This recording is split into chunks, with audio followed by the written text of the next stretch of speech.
Hello friends, welcome again. One of my subscribers, Mr. Suresh, வந்து preposition of எப்படி use பண்றதுன்னு சொல்லி கேட்டிருந்தாரு. ஸோ இன்னைக்கு லெசன்ல preposition of நம்ம எங்கெல்லாம் யூஸ் பண்ணுவோம், of வச்சு சில காமன் எக்ஸ்பிரஷன்ஸ் இங்கிலீஷ்ல என்னென்ன வரும்னு சொல்லிட்டு நம்ம பார்க்கலாம். So this lesson is exclusively dedicated to Mr. Suresh. So லெசன்குள்ள போலாம். So friends, first நீங்க preposition of பத்தி நீங்க கத்துக்கணும்னா apostrophe s அப்படினா என்ன, அது இங்கிலீஷ்ல நம்ம எதுக்கு யூஸ் பண்ணுவோம்ன்றது நீங்க தெரிஞ்சுக்கணும். சரி, ஜெனரலா ஒருத்தங்களுடைய பொருள் அப்படி நம்ம இங்கிலீஷ்ல குறிக்கிறதுக்கு அவங்களோட பேரை போட்டுட்டு மேல apostrophe s போட்டுட்டு தான் அந்த பொருள் என்னன்றது நம்ம பக்கத்துல எழுதணும்.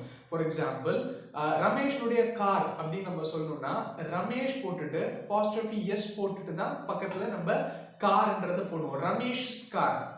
அதே மாதிரி பிரியாஸ் புக், வருண்ஸ் ரிங். ஸோ நீங்க இந்த apostrophe s இல்லாம வெறும் வந்து அவங்க பேர் பக்கத்துல நீங்க அந்த ஆப்ஜெக்ட் என்னவோ அது போட்டீங்கன்னா அந்த ஆப்ஜெக்டுடைய பிராண்ட் தான் அதுன்னு ஆயிடும். இப்ப ரமேஷ் கார் அப்படின்னு நீங்க போட்டீங்கன்னா அந்த காருடைய பிராண்ட் பேரு ரமேஷ் ஆயிடும். அப்படி கிடையாது, கார் ஏதோ ஒரு பிராண்ட், ஓகேங்களா? அது அவருடைய பொருள் அப்படின்னு நீங்க சொல்றதுக்கு அந்த apostrophe s வந்து நீங்க போடணும். ஸோ இப்போ அந்த apostrophe s எங்கெல்லாம் நீங்க வந்து இங்கிலீஷ்ல யூஸ் பண்றீங்களோ அது அப்படியே கொஞ்சம் மாத்தி சொல்ற இடத்துல நீங்க of யூஸ் பண்ணலாம். ஃபார் எக்ஸாம்பிள், ரமேஷ்ஸ் கார் அப்படின்றத the car of Ramesh, Priya's book அப்படின்றத the book of Priya, வருண்ஸ் ring அப்படின்றத the ring of Varun. So preposition of வந்து ஒருத்தங்களுடைய அப்படின்ற குறிக்கிறதுக்கு நீங்க யூஸ் பண்ணலாம்.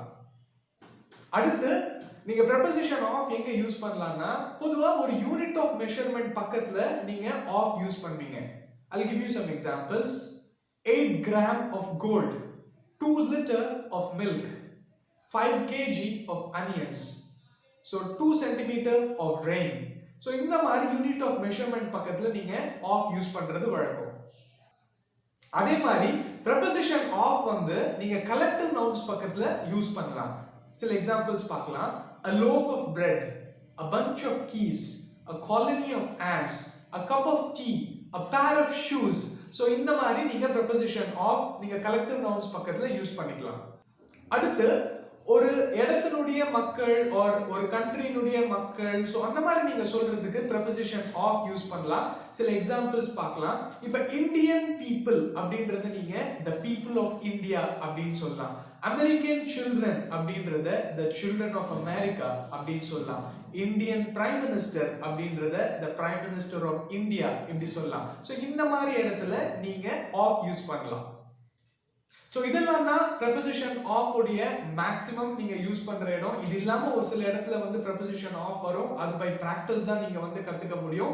இப்போ preposition of வச்சு சில ரொம்ப காமனா நம்ம யூஸ் பண்ற இங்கிலீஷ் எக்ஸ்பிரஷன்ஸ் வந்து நம்ம பார்க்கலாம். ஃபர்ஸ்ட் எக்ஸ்பிரஷன் வந்து scared of. சோ பொதுவா நீங்க எதை பத்தியாவது பயந்தீங்க அப்படின்னா இந்த எக்ஸ்பிரஷன் நீங்க யூஸ் பண்ணலாம். For example, I am scared of snakes, he is scared of spiders. அடுத்த எக்ஸ்பிரஷன் வந்து consists of.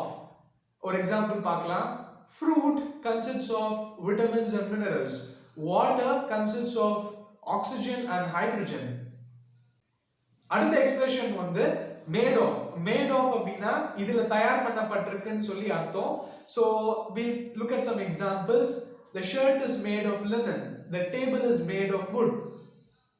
அடுத்த எக்ஸ்பிரஷன் வந்து fond of.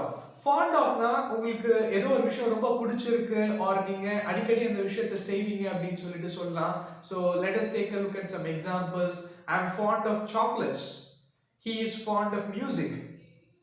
Okay, so last expression வந்து sure of. sure of அப்படினா ஒரு விஷயம் நிச்சயமா நடக்கும் அப்படின்னு உங்களுக்கு தெரிஞ்சா you can use the expression sure of. For example, India is sure of winning the World Cup. I am sure of going to Hyderabad tomorrow. So friends, so இன்னைக்கு லெசன்ல preposition of எந்த மாதிரி இடத்துல எல்லாம் வரும்னு சொல்லிட்டு நீங்க பார்த்திருப்பீங்க.